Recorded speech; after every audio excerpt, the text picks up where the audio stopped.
नमस्कार, राष्ट्र की बात के साथ मैं हूं मानक गुप्ता। आज राष्ट्र की बात में बात करेंगे कृषि कानून वापसी पर मोदी कैबिनेट की मोहर की बात होगी। कानून वापसी की ओर हैं, क्या किसान अब मान जाएंगे? क्या इस बार चुनाव में किसानों पर आर पार अभी भी होगा?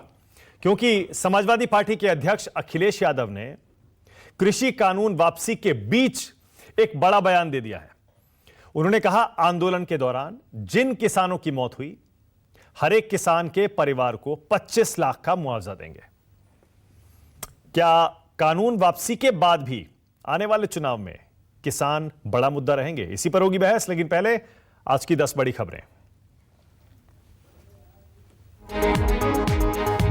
कृषि कानून वापसी प्रस्ताव को कैबिनेट की मंजूरी। इसी शीतकालीन सत्र में वापस लिए जाएंगे तीनों कृषि कानून। प्रधानमंत्री मोदी से मिलने पहुंची ममता बनर्जी। पीएम आवास पर हो रही है मुलाकात। त्रिपुरा हिंसा, बीएसएफ अधिकार क्षेत्र के मुद्दे पर चर्चा संभव। दिल्ली एनसीआर में प्रदूषण पर सुप्रीम कोर्ट का केंद्र को फटकार। तेज हवा से कम हुआ प्रदूषण, तो आपने क्या किया? प्रदूषण कम होने पर दिल्ली सरकार का फैसला। 29 नवंबर को फिर से खुलेंगे स्कूल कॉलेज। सरकारी ऑफिसों में वर्क फ्रॉम होम भी होगा खत्म। यूपी चुनाव से पहले अरविंद केजरीवाल ने अयोध्या तीर्थ यात्रा को लेकर किया बड़ा ऐलान। 3 दिसंबर को दिल्ली से पहली ट्रेन अयोध्या के लिए की जाएगी रवाना।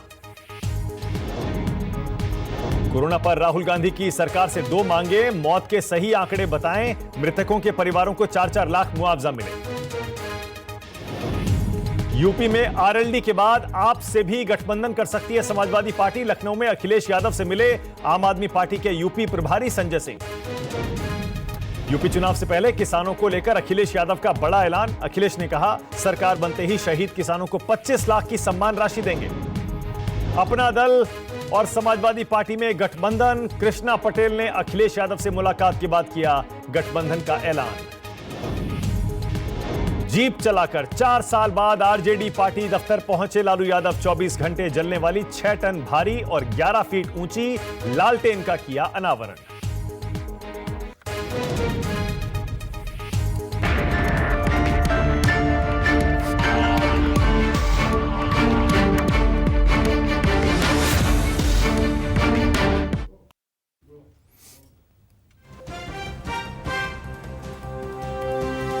राष्ट्र की बात शुरू करते हैं। जिन 3 कृषि कानूनों के खिलाफ किसान आंदोलन साल भर से जारी है, किसान दिल्ली बॉर्डर पर अपने खेत खलिहान छोड़कर डटे हुए हैं। आज उन तीनों कानूनों की वापसी का रास्ता साफ हो गया।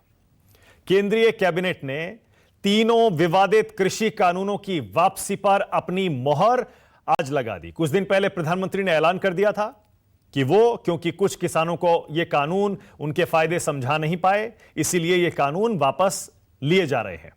आज केंद्रीय कैबिनेट की बैठक में इन कानूनों को वापस लिए जाने पर मोहर लग गई। तीनों कृषि कानूनों को रद्द करने के लिए बिल 2021 को मंजूरी दे दी गई है और संसद के शीतकालीन सत्र में, जो कि 29 नवंबर से शुरू हो रहा है, उसमें अब इस बिल को, कानून को औपचारिक तौर पर वापस लेने की प्रक्रिया शुरू कर दी जाएगी। आपके लिए यह जानना भी जरूरी है, आखिर यह कानून रद्द कैसे होगा। बहुत कम ऐसा होता है कि कानून बनने के बाद उस कानून को वापस लिया जाता है, तो यह प्रक्रिया भी आपके लिए जानना जरूरी है। दरअसल मोटा मोटी जिस तरह से कानून बनाया जाता है, लगभग उसी तरह से कानून वापस भी होता है। जिस तरह कानून बनाने के लिए बिल संसद में पेश किया गया था, उसी तरह कानून वापस लेने के लिए भी बिल संसद के दोनों सदनों में पेश किया जाएगा। उसके बाद बहस होगी, फिर उसके बाद वोटिंग भी होगी। बिल पास होते ही तीनों कानून रद्द हो जाएंगे।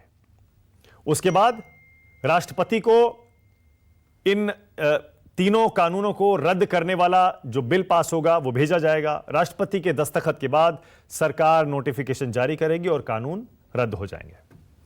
आपको एक और बात बता दें, ये 3 कृषि कानून हैं क्या, क्योंकि अब तो ये इतिहास होने जा रहे हैं। कृषक उपज व्यापार और वाणिज्य संवर्धन और सरलीकरण विधेयक 2020, कृषक सशक्तिकरण संरक्षण कीमत आश्वासन और कृषि सेवा पर करार विधेयक 2020 और आवश्यक वस्तु संशोधन विधेयक 2020। और जब तीनों कृषि कानून वापसी की राह पर हैं, तो इस बीच समाजवादी पार्टी के सुप्रीमो अखिलेश यादव की तरफ से बड़ा बयान आया है। अखिलेश ने कह दिया है समाजवादी पार्टी की सरकार बनते ही शहीद किसानों को 25 लाख रुपए की सम्मान राशि देंगे। देख रहे हैं आप, कानून वापस हो रहे हैं, लेकिन किसानों के मुद्दे पर राजनीति थम नहीं रही है, बल्कि और तेज हो रही है। इसीलिए राष्ट्र की बात में हमारा आज का सवाल, कृषि कानून वापस, क्या अब मान जाएंगे किसान? क्योंकि राकेश टिकैत और बाकी किसान नेता कह रहे हैं अभी आंदोलन चलेगा। और दूसरा, चुनाव में अब की बार किसानों पर आर पार। बहस शुरू करें उससे पहले जरा सुन लीजिए, केंद्रीय कैबिनेट की आज की बैठक के बाद तीनों कृषि कानूनों को वापस लेने पर जो मोहर लगी है, उसके बारे में अनुराग ठाकुर ने क्या बताया, सुनिए। आज जब कैबिनेट की बैठक हुई तो उसमें इन सभी औपचारिकताओं को पूरा करके कैबिनेट ने तीनों बिल वापस लेने का जो औपचारिकता है उसको पूरा किया है। कुछ ही दिनों के बाद अगले हफ्ते की शुरुआत में पार्लियामेंट का सत्र आएगा और ये जो तीनों विधेयक लोकसभा राज्यसभा में पूर्व में पास हुए थे, इनको वहां पर बाकी जो प्रक्रिया वापस लेने की वहां पर पूरी। तो यानी कि किसान जो कानून थे 3 विवादित, वो अब वापसी की ओर हैं। अखिलेश यादव कह रहे हैं अभी मुद्दा खत्म नहीं हुआ है, अभी तो मुआवजा देना बाकी है। वो कह रहे हैं हमारी सरकार बनी 25-25 लाख मुआवजा शहीद किसानों के परिवारों को देंगे। किसान नेता कह रहे हैं अभी तो 6 मांगे और हैं, वो माने बिना सरकार हमसे ये उम्मीद ना करे कि आंदोलन हम खत्म कर देंगे, दिल्ली के बॉर्डर खाली कर देंगे। राष्ट्र की बात में आज मेरे साथ किसान नेता योगेंद्र यादव आपकी टीवी स्क्रीन पर आ गए हैं। बीजेपी से अनिला सिंह हैं, समाजवादी पार्टी से घनश्याम तिवारी हैं, कांग्रेस की तरफ से साधना भारती हैं और संगीत रागी हैं, पॉलिटिकल एनालिस्ट हैं, संघ के विचारक हैं। आप सभी का स्वागत। योगेंद्र जी, आपसे शुरू कर रहा हूं। जिस दिन प्रधानमंत्री ने कहा था किसान कानून वापस लिए जा रहे हैं, उस दिन किसान नेता बोले पहले संसद में आने दीजिए, उसके बाद फैसला करेंगे। अब तो कैबिनेट की मोहर लग गई है, अब तो औपचारिकता भर है संसद में इस बिल का पास होना और इन तीनों कानूनों की वापसी का रास्ता साफ होना। अब क्या दिक्कत है? क्या अब अपना आंदोलन आप खत्म करेंगे? किसान नेता आप मानेंगे? मानक भाई, अगर आपकी तबीयत खराब हो, घर में बिस्तर पे लेटे हो, तो आपको 2 तरह के फोन आते हैं।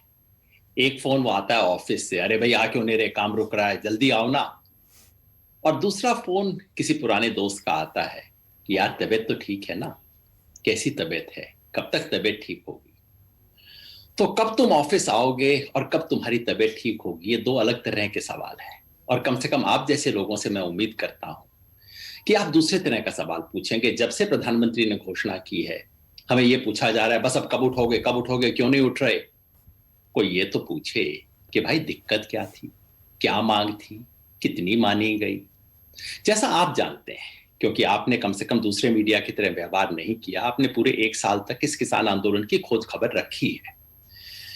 इस किसान आंदोलन में हमने हमेशा हर बार एक ही सांस में बोला था, तीनों काले कानून रद्द हों और उनके बदले में एमएसपी की लीगल गारंटी का कानून बने।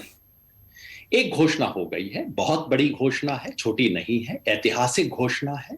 पिछले 70 साल में ऐसी चीज नहीं हुई है और हमने उसके लिए स्पष्ट रूप से कहा है कि हम इस घोषणा का स्वागत करते हैं। जो दूसरी चीज थी जिसे हमने पहले दिन से कहा था, कोई आज नहीं निकाल रहे कि एक बात मान ली फिर उसके बाद अचानक जेब में हाथ डाला कोई दूसरी चीज निकाल ली, ऐसा कुछ नहीं है। पहले दिन से 11 राउंड की बात में किसान संसद में बार बार हमने कहा कि ये एक बला तो हमारे सर से टले तीनों कानून की, लेकिन हमारे साथ में भी कुछ मिले ना। जो लूट की कोशिश थी वो तो टली, लेकिन हाथ में क्या मिला, ये प्रश्न हमने पूछा है। हमने चिट्ठी लिख के पूछा है प्रधानमंत्री से ये सवाल, और इसी सवाल पे हमारी उम्मीद है कि हमें जवाब मिलेगा। ओके योगेंद्र जी, हमने पत्र लिख के कहा है। ओके, ऑलराइट, मैं आपके हालचाल भी पूछूंगा अगर आप बीमार हैं तो, और सिर्फ उस दौरान नहीं पूछूंगा जब आप बीमार हैं और छुट्टी पर हैं। मैं पूरे साल आपके हालचाल पूछूंगा अगर आपको छोटी मोटी प्रॉब्लम भी है, मैं आपका दोस्त हूं। लेकिन मैं आपसे यह भी पूछूंगा योगेंद्र जी, यह आंदोलन शुरू हुआ था तीनों कृषि कानून लागू होने के बाद।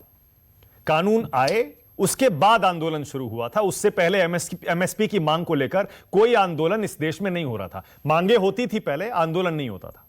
दूसरा, जब आंदोलन शुरू हुआ तब भी आप ये मांगे रखते थे, बिल्कुल सही है कि एमएसपी की गारंटी होनी चाहिए। तब भी आप ही के बहुत सारे किसान नेता ये कहते थे कि भैया बिल ले आए हैं तो गारंटी दे दीजिए। मतलब ऐसा नहीं था, दोनों मांगे एक साथ नहीं जा रही थी। पहले मैं चाह रहा हूं आप मेरे पहले सवाल का जवाब दीजिएगा योगेंद्र जी। ये मांग जो आई थी, ये तो आंदोलन, ये जो शुरू हुआ था, ये तो किसान कानून आने के बाद ही हुआ था ना। तो ऐसे में ये मांग भी जायज है ना, ये सवाल भी जायज है कि कानून वापस हो गए, आंदोलन खत्म हो जाना चाहिए, एमएसपी की मांग करते रहिए आप। मानक भाई, एक मैं आपका करेक्शन कर दूं इसके अंदर कि एमएसपी का आंदोलन इससे पहले बाकायदा था। मेरे जैसे साथी ऑल इंडिया किसान संघर्ष कोऑर्डिनेशन कमेटी की तरफ से 2017 से हमने यह आंदोलन शुरू किया हुआ था। दिल्ली में इतनी बड़ी बड़ी संसद हुई थी, आपने तो खुद देखा था, उस वक्त इंटरव्यू भी किया था, और हमने संसद में बिल भी रखा था कि एमएसपी को कैसे दिया जा सकता है। तो ये तो पुरानी मांग है किसान आंदोलन की, और सौभाग्यवश इस मांग का समर्थन स्वयं नरेंद्र मोदी जी कर चुके हैं 2011 में। तो आज हम कह रहे हैं कि आपने एक चीज दी, बहुत शुक्रिया। जो दूसरे सवाल हमने उठाए थे उस पे आपकी क्या राय है? राय तो पूछना बनता है ना। 11 राउंड हमसे बात करने के बाद प्रधानमंत्री 10 महीने तक बात नहीं करते हैं और उसके बाद एक तरफा घोषणा कर देते हैं। चलिए, प्रधानमंत्री हैं, उनका हक है एक तरफा घोषणा करना।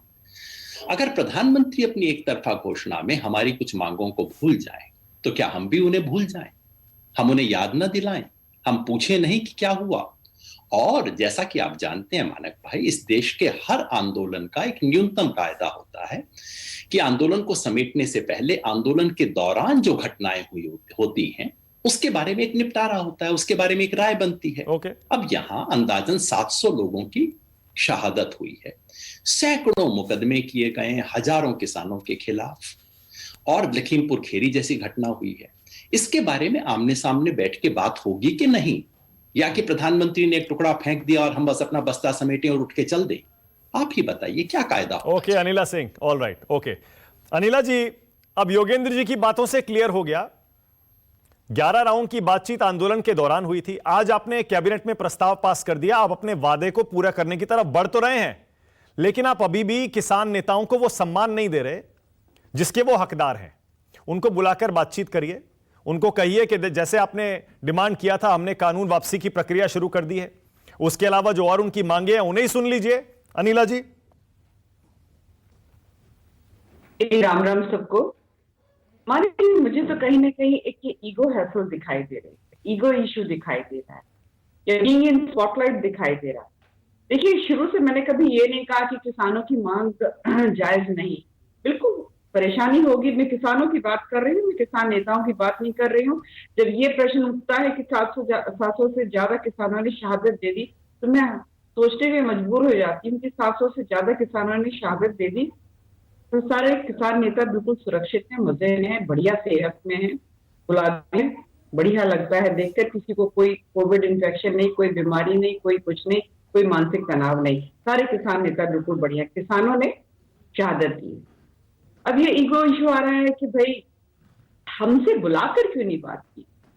देश के प्रधानमंत्री जी ने सीधे सीधे आकर ये ऐलान कैसे कर दिया कि भाई अब हम ये प्रक्रिया शुरू कर देंगे कि इनको रिपील करना है।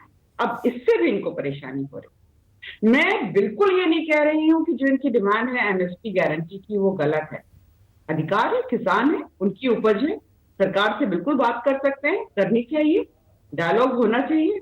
इसीलिए ये भी कहा गया कि कमेटी गठित होगी जिसमें कि एक जितने भी डिमांड्स हैं किसानों की, चाहे वो एमएसपी है, चाहे वो इलेक्ट्रिसिटी को लेकर है, पराली को लेकर है, मुकदमे, अलग अलग बातें जितनी भी हैं, सारी की सारी चर्चा होगी और अक्रॉस द टेबल सॉल्यूशन जो कमेटी के गठित होगी वो। अब उससे भी इनको परेशानी हो रही। एमएसपी हमें अच्छी तरीके से पता है मानो कि ये एडमिनिस्ट्रेटिव ऑर्डर होता है, प्रक्रिया होती है। इन्होंने कहा कि इसको कानून बनाया जाए। ठीक है साहब, आप अपनी जगह आप अपनी बात ठीक कह रहे होंगे कि इसको कानून का दुला पहनाया जाए। आपकी ये डिमांड, इसकी भी एक प्रोसेस होती है, एक प्रक्रिया होती है। आप बातचीत करेंगे, कमेटी बनेगी, बातचीत करेंगे, उस पर भी आगे कदम उठाया जा सकता है। केवल ये जिद अड़के कि नहीं साहब, हम किसान नेता हैं, हमारे को बिना पूछे हुए ऐसे हिम्मत हो गई भारतवर्ष जैसे देश के प्रधानमंत्री की ये कहने की कि मैं क्षमा के साथ बहुत मतलब जो हम्बली विद ह्यूज सेंसिटिविटी, जिससे मैं कहूंगी संवेदनशीलता के साथ, हम्बली मेच्योर्डली देश के प्रधानमंत्री जी ने जब ये कहा कि हम कुछ लोगों को नहीं समझा पाए, और वाकई में कुछ लोगों को नहीं समझा पाए, इसकी वजह से ये रिपीट करने का फैसला लिया हुआ है। तो कोई भी परिवार का जो बड़ा होता है वो इसी प्रकार की बात करता है। और हम क्या देख रहे हैं, किसान नेता, जो किसानों में खुशी की लहर थी, हमने देखा कैसे मिठाई बढ़ रही, कैसे ढोल नगाड़े पे वो नाच रहे थे, पर फिर किसान नेता आ गए। भाई ऐसे कैसे हो सकता है? तो यहाँ पर मुझे केवल एक ही चीज नजर आती है कि नहीं, we have to be there, हमें स्पॉटलाइट में रहना है, हमारे ईगो है तो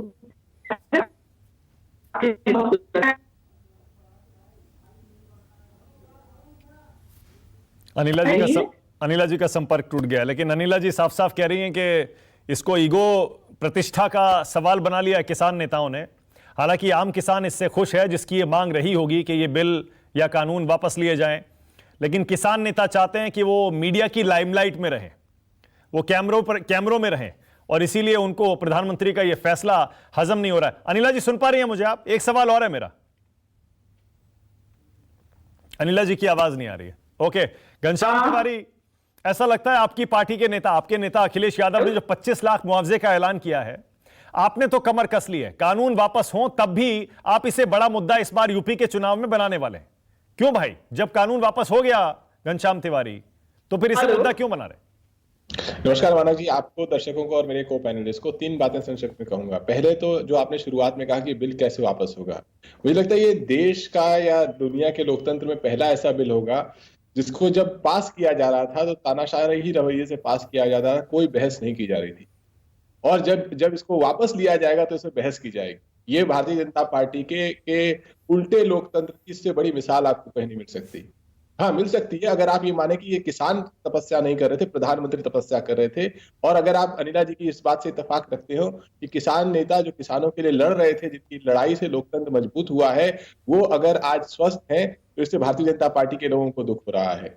जहां तक उत्तर प्रदेश की बात है, उत्तर प्रदेश में किसानों ने देखा है कि किस तरीके से आदित्यनाथ और उनकी सरकार लगातार इस तानाशाही बिल के साथ खड़ी रही और किसानों को धमकाती रही, हर तरीके से धमकाती रही, चाहे वो जिस तरीके से किसान आंदोलन को धमकाया गया हो, या फिर जिस तरीके से हर बार लखनऊ में जब किसान किसी भी तरह की सभा करना चाहते थे तो जिस तरह की बातें आदित्यनाथ या उनके आसपास के नेताओं से और प्रवक्ताओं से आती थी और जिस तरह के अपशब्द कहे जाते थे, तो उत्तर प्रदेश में किसान हो या नौजवान, सबने ये माना है कि इस तानाशाह सरकार को उखाड़ फेंकना है। इसीलिए हम हर उस किसान का सम्मान करेंगे जो इससे ये लड़ाई लड़ी, और जो किसान शहीद हुए हम बढ़ चढ़ करके उनको लोकतंत्र का और किसानों के भविष्य का प्रहरी मानते हुए उनके सम्मान जो कर सकते हैं करेंगे। ओके, लेकिन जब वे कानून रहे ही नहीं तो इसे मुद्दा क्यों बनाएंगे? क्या कहेंगे आप इस कानून के बारे में? ये मैं पूछ रहा हूं। देखिए, ये ऐसी सरकार है, मैं भी कहीं पढ़ रहा था कि 1999 से 2021 तक जितने ऑर्डिनेंस लाए गए हैं उसमें से 47% लगभग, मान लीजिए लगभग 50% ऑर्डिनेंस सिर्फ मोदी सरकार ने लाए हैं। ये सरकार का रुख तानाशाह रुख है। एक दिन प्रधानमंत्री जगते हैं, कानून बना देते हैं, पूरे किसान सड़क पर उतर जाते हैं, हर तरीके से विरोध होता है, प्रधानमंत्री को लगता है तपस्या वो कर रहे हैं। एक दिन और जगते हैं, कहते हैं हम इसको रिपीट कर रहे हैं। 11 महीने से कोई बात नहीं हुई है। जिस कमेटी को बनाया गया उस कमेटी को उन्होंने नहीं कहा कि जाके बात कीजिए। नहीं, मुद्दा क्या है? मैं समझ नहीं पा रहा हूं अभी भी। आपका मुद्दा क्या है? किसान जब बिल कानून रहेंगे ही नहीं तो आप जनता के बीच इस मुद्दे को लेकर जाएंगे, आप क्या कहेंगे? हम ये कहेंगे कि ये तानाशाह है, किसानों के खिलाफ काम करना चाहते हैं। चुनाव आया, हाँ। जब इतनी बड़ी विजय यात्रा देखी तो डर गए और कानून वापस लिया है, और अगर फिर दोबारा मजबूत हुए तो दोबारा देश के किसानों को कमजोर करेंगे। ओके, और क्या आप योगेंद्र यादव किसान नेताओं की इस मांग से सहमत हैं कि जब तक बाकी 6 मांगे नहीं मानी जाती तब तक आंदोलन खत्म नहीं होना चाहिए? लेकिन मैं मानता हूं कि इस पूरी लड़ाई को किसान नेताओं ने स्वयं लड़ा है और किसानों ने स्वयं लड़ा है। जो अलग अलग राजनीतिक पार्टियां हैं, सिवाय भारतीय जनता पार्टी के, समस्त पार्टियां किसानों के साथ खड़ी रही हैं। तो आज भी किसान नेता और किसान संगठन जो लड़ाई लड़ रहे हैं, समाजवादी पार्टी उनके साथ है। ओके, संगीत रागी, उसके बाद आ रहा हूं साधना। संगीत रागी, एक संघ विचारक के नाते क्या आपको दुख होता है कि प्रधानमंत्री 56 इंच, कहने का मतलब मजबूत सरकार, उनको इन 3 कानूनों पर अपने कदम वापस खींचने पड़े। संगीत रागी, क्या आप दुखी हैं? एक, और दूसरा, क्या आप किसान नेताओं की इन 6 मांगों को ब्लैकमेलिंग के तौर पर देखते हैं? क्योंकि मैं बहुत कई जगह पढ़ रहा हूं, बहुत सारे लोग कह रहे हैं कि अब किसान नेता ब्लैकमेलिंग पर उतर आए हैं। संगीत रागी।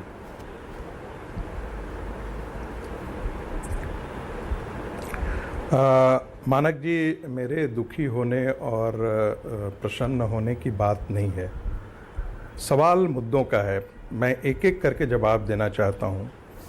किसान आंदोलन का पहले जो मांग थी वो एमएसपी को स्वामीनाथन कमेटी की रिपोर्ट के अनुसार देने की थी। लीगल गारंटी की बात तभी आई थी जब ये आंदोलन तीनों कानूनों को वापस लेने की बात के संदर्भ में आया था। तो ये कहना बिल्कुल गलत है कि लीगल गारंटी की मांग आंदोलन का मुख्य बिंदु था और शुरू से ही था। ये बिल्कुल बेतुकी बात है। दूसरा, इस आंदोलन का निष्कर्ष है कि यदि आप सरकार में चुने हुए नहीं हैं, यदि आप जीत करके नहीं आए हैं, लेकिन फिर भी यदि आप दिल्ली की सड़कों को जाम करने का मादा रखते हैं, यदि आप दिल्ली और आसपास के सड़कों को आप बंद करने की इच्छा शक्ति रखते हैं और 1 साल बैठे रह सकते हैं, तो आप एक चुनी हुई सरकार से आप कुछ भी करवाने के लिए सक्षम हैं। तीसरा, ये कितना, कोई एक नेता यदि बयान दे कि 700 किसानों की शहादत हुई है तो ये तो बात समझ में आती है क्योंकि उसमें रेटरिक होता है, लेकिन एक पढ़ा लिखा व्यक्ति यदि टेलीविज़न चैनल पर आकर के ये कहे कि 700 किसानों की मौत किसी और चीज़ से नहीं हुई है, आंदोलन के दरमियान ही और आंदोलन के कारण हुई है, तो इससे बड़ा कोई गलत बात हो नहीं सकती है। चौथी बात, प्रधानमंत्री के लिए ये शब्द का प्रयोग कर देना, टुकड़ा फेंक देना, ये पता नहीं कौन सी भाषा है कि आप प्रयोग कर रहे हैं इस ढंग से, और योगेंद्र यादव जैसे व्यक्ति कर रहे हैं कि प्रधानमंत्री ने एक टुकड़ा फेंक दिया। इसका मतलब क्या है? इसका मायने क्या है? देखिए, मेरा निष्कर्ष शुरू से था और ये साफ साफ है। इस आंदोलन का नेतृत्व ऐसे हाथों में थे, शुरू से रहा है, जो भारतीय जनता पार्टी और संघ की विचारधारा से लगभग घृणा की मानसिकता में जकड़े हुए हैं। मैं किसी एक व्यक्ति का नाम नहीं ले रहा हूं। और इस आंदोलन के सूत्र कंट्रोल जो है वो उन्हीं के हाथों में था। यदि ये आंदोलन पर यदि सरकार मान भी जाती तो मैं पहले दिन से इसके बारे में निश्चित था कि ये आंदोलन विड्रॉ नहीं करते, क्योंकि इनको उसमें दिलचस्पी नहीं है। इनकी दिलचस्पी इस बात में है कि कैसे भारतीय जनता पार्टी को राजनीतिक पराजय दी जाए आने वाले चुनाव में। ये इनके लिए इम्पोर्टेंट मुद्दा है। इसलिए प्रधानमंत्री ने यदि जब तीनों कानूनों को वापस ले लिया तो उसके बावजूद भी इन्होंने एक के बाद बाकी सारे मुद्दों को उन्होंने शर्त ये बना लिया। मुझे याद है, मैं एक किसान नेता थे जो बड़ा, जब ये सारी बातें चल रही थी तो उन्होंने हमसे आकर के कहा था कि संगीत जी, एमएसपी पर को लीगल गारंटी की बात कर दीजिए, ये तीनों कानून भी हमें स्वीकार्य है। ये मैं आज खुले मंच से कह रहा हूँ, खुले चैनल पे ये बात कह रहा हूँ। हैरानी होती है कि जब वो तीनों कानून वापस हो गए हैं, यानी इसका निष्कर्ष ये है कि तीनों कानूनों के बारे में उनकी राय ये थी कि ये कृषि रिफॉर्म्स होने चाहिए। पता नहीं आखिर इस देश में रिफॉर्म्स नहीं होंगे, कृषि क्षेत्र में रिफॉर्म्स नहीं होंगे, तो आप वही पुराने क्रॉप पैटर्न्स को कब तक लागू करके आप धान, गेहूं और गन्ने के आधार पर आप उनकी आय को तिगुनी करेंगे। मैं तो 1 मिनट के लिए भी मान लेता हूं कि स्वामीनाथन कमेटी की रिपोर्ट को भी आप फुल अक्षरशः लागू कर दीजिए, तब भी क्या सीमांत किसानों की हालात अच्छे होंगे? क्या बिहार के किसानों की हालात अच्छे होंगे क्या, यदि वो वैश्विक बाजार से नहीं जुड़ते हैं? आपने दिल्ली की सड़कों को जाम करने के लिए, अपने आप को नेता घोषित करने के लिए और प्रतिस्थापित करने के लिए आपने पूरे किसान के जो 80% है उनकी आपने बलि चढ़ा दी है। और चूंकि ठीक है, हो सकता है ये राजनीतिक निर्णय हो, मैं ये नहीं कह रहा, मैं किसी संगठन के प्रवक्ता के तौर पे बात ये नहीं कर रहा हूं, मैं एक आम आदमी के तौर पर बात कर रहा हूं कि इसका निष्कर्ष यही है कि यदि हम डंडा चला सकते हैं, यदि हम ट्रैक्टर चला सकते हैं, हम ट्रैक्टर से आकर के हम दिल्ली को रोक सकते हैं, यदि हम यहां पर धरने बैठ करके कर सकते हैं तो हम कुछ भी कर बहुत सकते हैं बढ़िया इस देश में। संगीत रागी, हाँ, बहुत ये बढ़िया। एक मैसेज आपने हर जरूर बार की गया। तरह आज भी बड़ी बेबाकी से अपनी राय रखी है। संगीत रागी पहले कह रहे थे मेरे खुश या नाखुश होने का सवाल नहीं है, उस पर नहीं बोलूंगा, लेकिन अपनी बातों से आपने जाहिर कर दिया संगीत रागी, आप तीनों कानून वापस होने से खुश नहीं है। आप कह रहे हैं इसका मतलब भीड़ तंत्र चलेगा, आप इसका मतलब कह रहे हैं 80% किसानों के खिलाफ यह कानून वापसी है। ठीक है, बिल्कुल सही है, ओके। लेकिन मेरा सवाल संगीत रागी, छोटा सा जवाब और चाह रहा हूं। आपको लगा है कि आपको चुभा है क्या ये? और वजह ये कि आप हमेशा कहते थे कि मजबूत सरकार है, मजबूत प्रधानमंत्री है। आप मान रहे ना राजनीतिक कारणों से झुकना पड़ा, पर झुकना पड़ा ना, पीछे हटना पड़ा ना संगीत रागी? देख लीजिए आखिर ये लोकतंत्र है। आप 1 मिनट के लिए अंदाजा लगा दीजिए कि कल मान लेते हैं इस देश में एक ऐसी सरकार हो जो इस देश का वारा न्यारा कर दे, उससे तो बेहतर है। डेमोक्रेसी में चुनाव क्या होता है Manak ji? Democracy is not a selection between the best and the worst. चुनाव हमेशा जब आप जाते हैं ना, बाजार में जाते हैं, तो आपको पता होता है कि सेल में लगा हुआ है तो एक से बेहतर है। तो मैं ये नहीं कह सकता हूं कि कभी ये नहीं कहता कि भारतीय जनता पार्टी के नेतृत्व में कोई कमियां नहीं रही होगी, सब चीज ठीक ही ठाक रहा होगा। जब आप जाते हैं, आपको निपटना किन से है? आपको उन ताकतों से निपटना है जिसे मैं दुर्जन ताकतें मानता हूं। तो थोड़ा सा रिट्रीट करना मुझे ये रिट्रीट करना कोई बुरा नहीं लगता। ओके, क्योंकि आपको समाजवादी पार्टी को रेटरिक बोल करके उत्तर प्रदेश के शासन में सत्ता आना है। योगेंद्र यादव को अपने आप को स्थापित एक किसान नेता के रूप में एस्टैब्लिश करना है। Alright, okay. यदि अरविंद केजरीवाल ने उनको जगह नहीं दी तो वो हरियाणा चले गए। ओके, साधना भारती। साधना, आज कैबिनेट में मोहर लग गई है। आने वाले संसद के शीतकालीन सत्र में 29 तारीख से शुरू हो रहा है, वापसी की प्रक्रिया शुरू हो जाएगी। क्या कांग्रेस संसद चलने देगी जिससे कम से कम इन तीनों कानूनों को वापस लेने वाले ये बिल बहस के साथ पास हो सके? आदरणीय मानक जी, देखिए मैं सबकी बातों का जवाब दे देती हूँ। भाजपा प्रवक्ता ने पहले अहंकार को लेकर, अहम को लेकर बात की। देखिए, अहंकार तो भारतीय जनता पार्टी की सरकार का 7वें आसमान पर था, जो कि अब उतर कर आया, और पहली बार मोदी सरकार ने मुंह की भी खाई। आदरणीय राहुल गांधी जी ने सदन में भी कहा था, और वैसे भी मीडिया को बाइट देते हुए भी उन्होंने कहा था कि अंततो गत्वा इस सरकार को ये काले कानून वापस लेने पड़ेंगे, और हुआ भी वही है। परंतु आज सवाल ये है, ये तो वही बात हो गई ना, मंगाया था सफेद कुर्ता, भेज दिया काला कुर्ता, और फिर उसके गुण गिनाने लगे कि नहीं काला आप पर जचेगा, ये तो गंदा भी नहीं होगा। फिर जब खिलाफत होती रही तो कहने लगे चलिए वापस ले लेते हैं। मगर बात तो वही अटकी है कि काला कुर्ता तो वापस हो गया, मगर सफेद कुर्ता तो भिजवा दो साहब। सफेद कुर्ता मतलब कि एमएसपी की गारंटी का कानून तो बना दीजिए, जिसके लिए किसान बैठे हैं। मैं खुद किसान परिवार की बेटी हूँ। मैंने 5 साल की उम्र में संसद भवन पर गिरफ्तारी दी थी किसानों की मांगों का समर्थन करते हुए। हमने पहले भी इस महाआटी मोदी सरकार से भूमि अधिग्रहण बिल वापस करवाया। अब इन्होंने ऐसा कर दिया है, अभी अहंकार की बात करते हैं, अहंकार तो आपका टूट गया। और दूसरी बात मैं जरूरी कहना चाहूंगी, जब एमआरपी का कानून हो सकता है तो एमएसपी की गारंटी का कानून क्यों नहीं किया? अच्छा, एक सेकंड। साधना, दो सवाल। एक जी, आप मतलब आपको लगता है राहुल गांधी ने यह मुद्दा उठाया, कांग्रेस ने उठाया, इसीलिए प्रधानमंत्री को झुकना पड़ा? देखिए, ये तो मुझे लगता है पूरा विपक्ष जिस तरह से किसानों के साथ खड़ा था, और किसानों के आंदोलन की ताकत तो है ही, लेकिन ये चुनाव हारने का डर सबसे बड़ा है। क्योंकि भाजपा में चुनाव आते ही जाति और धर्म को धंधा बनाने के सब प्रबंध। ठीक है, ओके, ऑलराइट, ओके। दूसरा सवाल साधना, दूसरा सवाल। ओके साधना, दूसरा सवाल, जिस एमएसपी की गारंटी का कानून आप मांग रही हैं, वो 2014 से पहले 10 साल आपकी सरकार थी, उससे पहले भी बरसों आपकी सरकार थी, आपने तो कभी नहीं बनाया। अचानक ये डिमांड का समर्थन किया। हम काले कानून लेकर नहीं आए, और 2011 में तो स्वयं कानून तो वापस हो गए ना, कानून तो वापस हो गए जी, वापस हो रहे हैं ना। अब देखते हैं आगे, देखिए किस तरह क्या काम करते हैं इनके। एक तो जबान का भरोसा नहीं है, 15 लाख नहीं है, बनारस क्यूटो भी नहीं बना, गंगा जी साफ नहीं हुई, काला धन कहाँ है? नहीं, मैं ये कह रहा हूं, नहीं सुनिए ना, देखिए जिस कानून का, सुनिए ना, जिन कानूनों का आप विरोध कर रहे हैं वो कानून अब वापस हो रहे हैं।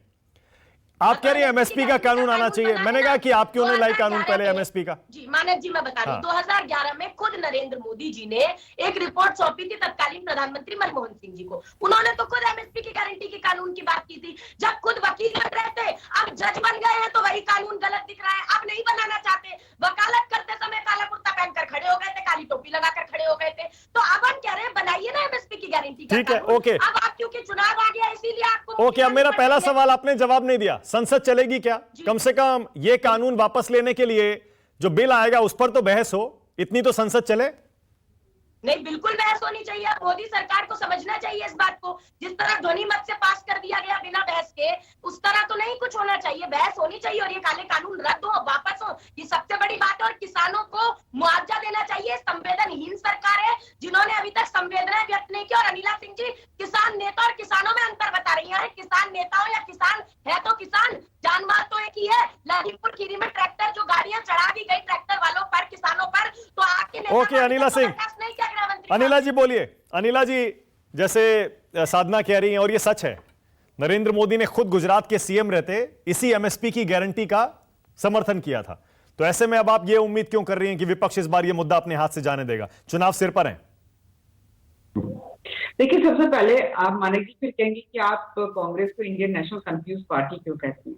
अभी अभी कांग्रेस की जो प्रवक्ता है साधना जी, इन्होंने कहा मैं 5 साल की थी और मैंने गिरफ्तारी दी। पता नहीं कौन सा कानून है जो 5 साल के छोटे छोटे बच्चों को भी गिरफ्तार कर लेता है, मुझे नहीं मालूम। हो सकता है कि मेरी जानकारी में ना हो।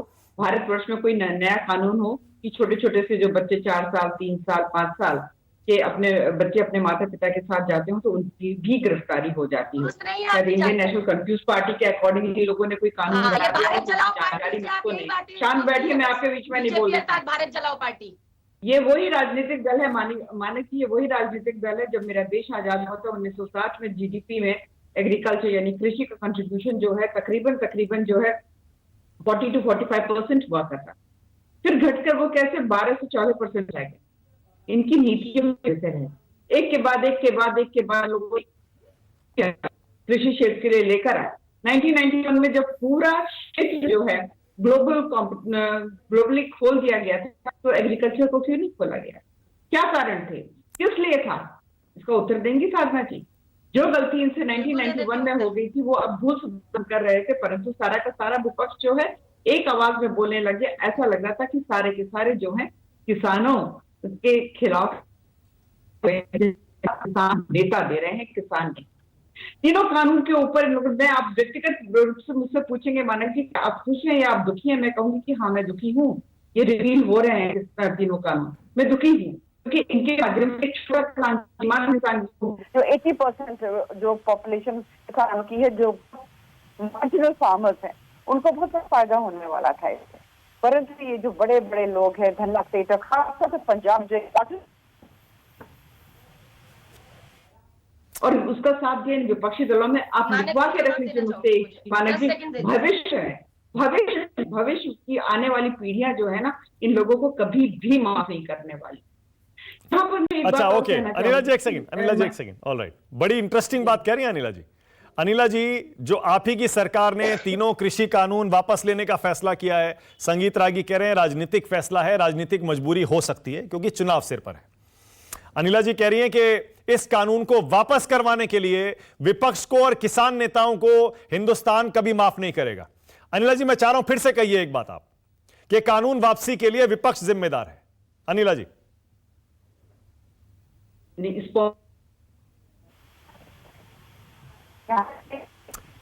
कुछ नेटवर्क में दिक्कत आ रही है, अनिला जी की आवाज क्लियर नहीं है।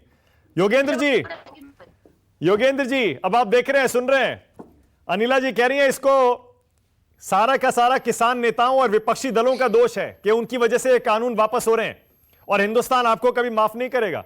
योगेंद्र जी, चुनाव की वजह से संगीत रागी कह रहे हैं ये फैसला वापस लिया गया होगा, राजनीतिक फैसला होगा, लेकिन असल में देश के खिलाफ है, किसानों के खिलाफ है। मैं सुन रहा हूं, हैरान हूं, और मैं समझता हूं कि बीजेपी के प्रवक्ता को एक बार दोबारा चेक कर लेना चाहिए। चेक ये कर लेना चाहिए। अब मैं अपनी बात कह संगीत रागी शायद कुछ स्पष्टीकरण देना चाहिए। संगीत रागी, क्या आपका मतलब वो नहीं था जो मैंने कहा? कह दीजिए।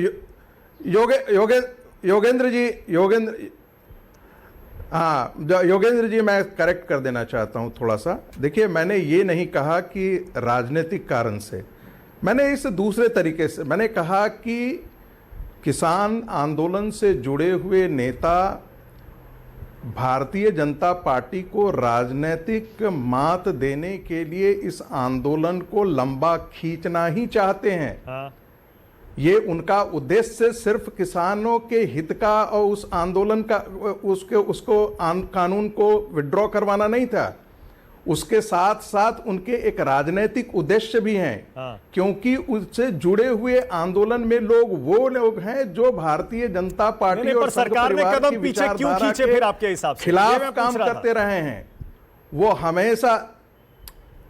हाँ, मैंने आप इसके निहितार्थ निकाल लीजिए जो निकालना है, लेकिन मैंने जो कहना था, ठीक है, मुझे जो कहना था वो मैंने कहा योगेंद्र जी बोलिए। कि ये आंदोलन ही राजनीति से ठीक है, ओके, योगेंद्र जी बोलिए।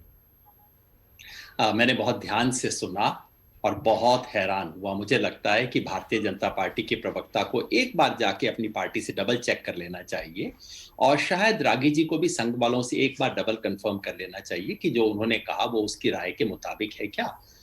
मैंने भारतीय जनता पार्टी के प्रवक्ता को ये कहते हुए सुना कि आदरणीय प्रधानमंत्री जी ने एक ऐसा फैसला अंततः लिया जो कि छोटे किसानों के खिलाफ है, जिससे देश को नुकसान होगा और चंद धन्ना सेठ शब्द उन्होंने कहा, चंद धन्ना सेठों के दबाव में प्रधानमंत्री ने राष्ट्र के खिलाफ फैसला ले लिया। जरा मैं समझता हूं इन्हें जाके चेक कर लेना चाहिए। अगर ऐसा है तो आप क्यों नहीं मांग करते कि ऐसे प्रधानमंत्री से देश को मुक्त किया जाए जो धन्ना सेठों के दबाव में राष्ट्र विरोधी फैसले लेता हो। अरे वो आपको धन्ना सेठ कह रही है, हटाइए, जल्दी से उतारिए। योगेंद्र जी आपको कह रही है धन्ना सेठ, उद्योगपतियों नहीं, बड़े बड़े बिजनेसमैन को नहीं। मैं जानता हूं वो हमें धन्ना सेठ कह रही है, मैं बिल्कुल जानता हूं। लेकिन जो भी प्रधानमंत्री किसी भी धन्ना सेठ, अगर उस धन्ना सेठ का नाम योगेंद्र यादव भी है, वैसे आप कभी घर आके देख लीजिएगा कैसा धन्ना सेठ मैं हूं, मगर अगर मेरे जैसे धन्ना सेठ के दबाव में भी कोई प्रधानमंत्री किसी भी धन्ना सेठ के दबाव में ऐसे फैसले लेता है जिससे देश के बहुसंख्यक किसानों को भारी दूरगामी नुकसान होता हो, तो ऐसा प्रधानमंत्री देश का दुश्मन है। बचना चाहिए देश को। अनिला जी को रिकमेंड करना चाहिए पार्टी में कि निकालो इस व्यक्ति को प्रधानमंत्री के पद से। मैंने रागी जी को सुना, अब आप मेरी बात सुन लीजिए कृपया। मैं रागी जी को सुना, रागी जी रिफॉर्म की बिल्कुल वही परिभाषा इस्तेमाल करते हैं जो कि ये कॉर्पोरेट के दलाल इस्तेमाल किया करते हैं। मैं तो समझता था संघ बिल्कुल इससे अलग है।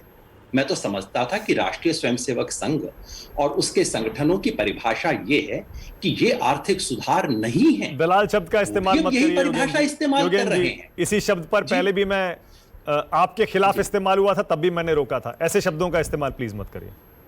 नहीं, मैं रागी जी को बिल्कुल नहीं कह रहा हूं। मैं फिर स्पष्ट मैं कह रहा हूं यदि एक मिनट बात पूरा कर लीजिए। मैं यदि ये कहूं, मैं फिर बात तो मेरी बात पूरी होने दीजिए ना, पहले मेरी बात पूरा कर लेने दीजिए, उसके बाद आप जो कहना चाहें कहिए। मैं अपनी बात तो पूरा कर लूं भाई।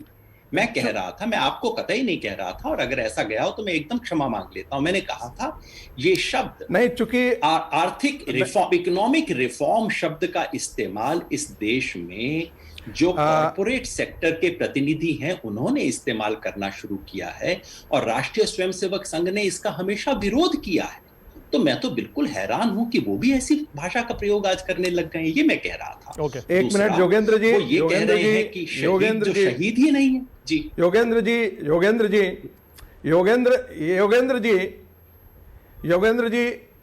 जी, यदि मैं ये कहना शुरू कर दूं कि आप बिचौलियों की दलाली कर रहे थे तो ये भाषा आप पर कितनी सटीक बैठती है। मैंने शुरू में कहा था कि मैं न आरएसएस का प्रवक्ता हूं और नहीं मैं भारतीय जनता पार्टी का प्रवक्ता हूं। मैं एक विश्लेषण के तौर पर इन सारे मुद्दों के बारे में जिक्र कर रहा था और आपने पूरी अपनी तीर कमान जो है बिना मेरे शब्द को बिना ये करके आपने राष्ट्रीय स्वयंसेवक संघ की तरफ मोड़ दिया। ये पता लगता है कि आप उससे घृणा करते हैं, मैं समझता हूं। भारतीय जनता पार्टी से आप घृणा करते हैं, मैं समझता हूं। आपकी राजनीतिक मंशा है, मैं समझता हूं।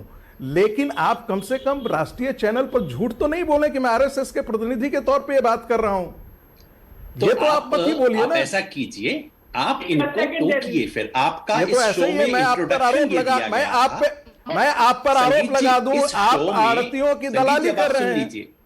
नहीं, आप पर मैं ये आरोप लगा दूं कि आप आड़तियों की दलाली कर रहे हैं। आप इस शो का टेप चला के देख लीजिए। इस शो में आपको इंट्रोड्यूस ऐसे ही किया गया था, संघ के विचारक के रूप में।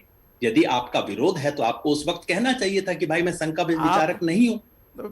आप दोनों में अंतर आता है, दोनों में अंतर आता है, दोनों में अंतर आता है। मैं प्रवक्ता नहीं हूं राष्ट्रीय स्वयंसेवक संघ का। आप तो इतनी मैं तो इतनी तो समझ आपको है ही कि लेकिन यदि इतनी समझ संगीत रागी, लेकिन संगीत रागी योगेंद्र जी ने पहले ही माफी मांग ली है। उनके कहने का वो मतलब नहीं था। योगेंद्र जी एक कमेंट और करिएगा छोटा सा। क्या बीजेपी को चुनाव में नुकसान होने वाला है क्या? क्योंकि अखिलेश यादव ने मुद्दा बना दिया, कह रहे हैं 25 लाख देंगे शहीदों को। ये अखिलेश यादव जाने, उनकी पार्टी जाने, उनके प्रतिनिधि यहां हैं, मेरा कोई लेना देना नहीं है। मैं आपको फिर बता दूं, स्पष्ट कर दूं कि संघ की विचारधारा जो है उसमें मैंने हैरानी जताई है, क्योंकि ये संघ की विचारधारा नहीं है। ओके। और अगर बन गई हो तो कृपया मुझे बताइए, क्या राष्ट्रीय स्वयंसेवक संघ मानता है कि जो 700 किसानों की मृत्यु हुई ये शहीद नहीं है, किसान आंदोलन के शहीद नहीं है? मैं चाहता हूं कि इन चीजों पर संगीत रागी कोई रिस्पॉन्स और एक स्पष्टीकरण मैं जरूर कर दूं आंदोलन की तरफ से। बहुत जरूरी है मानक भाई, सुन लीजिए, इसका किसी से संबंध नहीं है। वो ये है कि अभी तक आंदोलन ने ये नहीं कहा है कि हमारी भविष्य की दिशा क्या होगी। ये 27 तारीख को फैसला होगा। फिलहाल हमने चिट्ठी लिख के उनसे अपनी बातों का जिक्र किया है। ठीक है। क्योंकि जाहिर है प्रधानमंत्री के स्टेटमेंट के बाद हम ये तो नहीं कह सकते कि 700 शहीद परिवारों को हम क्या जवाब देंगे, जिन हजारों के लोगों के मुकदमे हुए उन्हें हम क्या जवाब देंगे। हमें तो पूछना होगा ना सरकार से, जो लोग एमएसपी की उम्मीद में इस आंदोलन से जुड़े थे उन्हें हम क्या जवाब। ठीक है, संगीत रागी कोई रिस्पॉन्स पूछा है, संगीत रागी जब जवाब मिलेगा तो 27 तारीख को हम फैसला करेंगे कि हमें क्या करना है।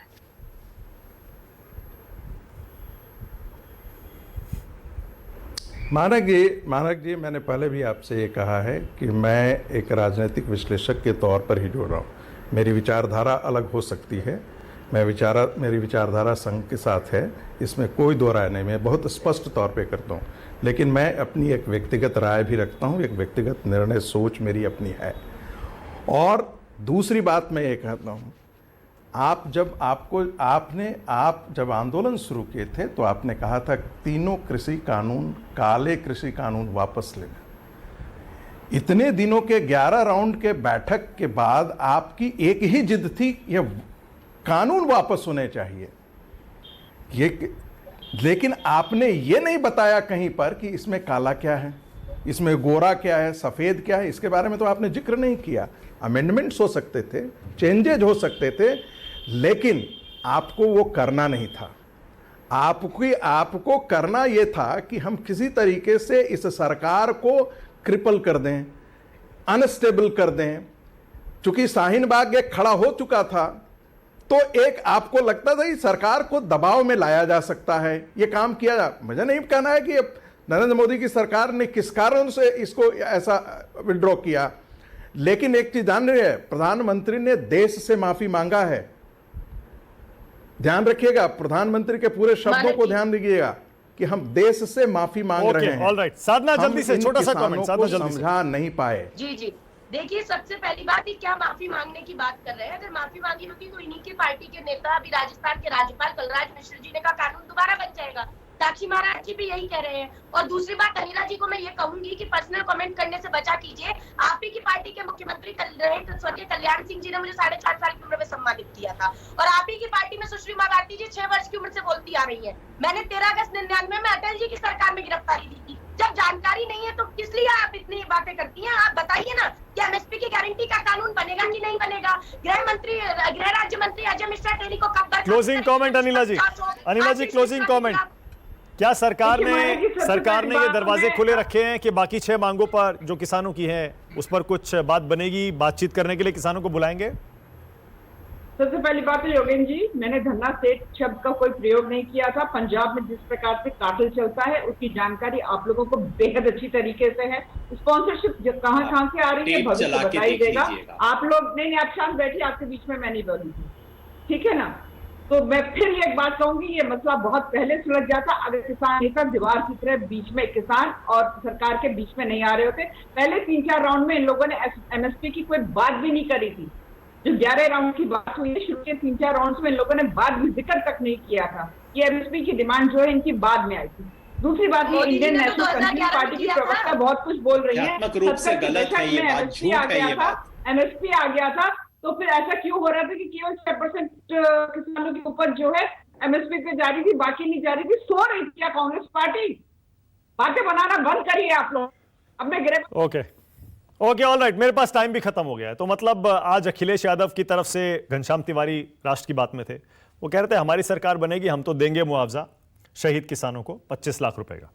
यानी ये मुद्दा कानून वापस होने के बाद भी थमने वाला है नहीं। चुनाव में ये प्रमुख मुद्दा फिर भी रहने वाला है। अब देखते हैं इस मुद्दे का असर किसकी तरफ होता है, सरकार की तरफ होता है या विपक्ष की तरफ होता है। बहुत शुक्रिया आज राष्ट्र की बात में आने के लिए योगेंद्र यादव, संगीत रागी, साधना भारती, घनश्याम तिवारी और अनिला सिंह। छोटा सा ब्रेक ले रहा हूं, खबरें जारी हैं। नमस्कार, मैं हूं मानक गुप्ता। अगर आपको हमारा ये वीडियो पसंद आया हो तो इसे लाइक और शेयर जरूर करें, और हां, हमें सब्सक्राइब और फॉलो करना ना भूलें ताकि आप देश और दुनिया की कोई खबर मिस ना करें। तो जुड़े रहिए हमारे साथ और देखते रहिए न्यूज़ 24।